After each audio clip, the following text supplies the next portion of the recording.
Gusto na ring ipasama ng Kagawaran ng Kalusugan, Department of Health sa ilalabas na smoking ban, yung pagbabawal po sa sigarilyo sa lahat ng lugar, yung tinatawag na e-cigarettes o vaping.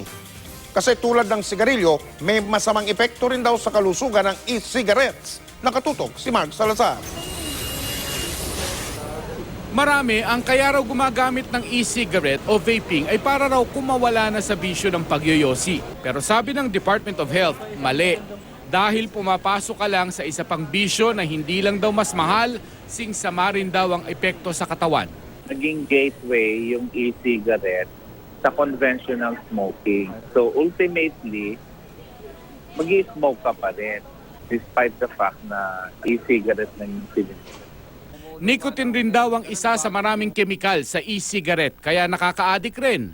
And you can manipulate it so that you get higher doses. You can mix substances, talk among gagawa ng mixture.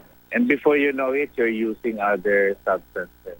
Kaya ang gusto ng DOH kahit man lang sa executive order na ilalabas ni Pangulong Rodrigo Duterte sa nationwide ban on smoking, makasama itong vaping. Wala raw kasing batas na nagbabantay sa bagong bisyong ito. We don't have laws regarding e-cigarettes. We don't have regulations regarding e-cigarettes. Anything that is used by humans gets regulated.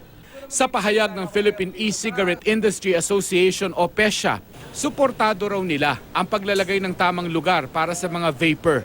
Pero bigyan daw sila ng sariling vaping area at huwag silang isama sa smoking area dahil paniwala nila ang second-hand smoke ng yosi ang nakamamatay at hindi umano ang second-hand vapor nila.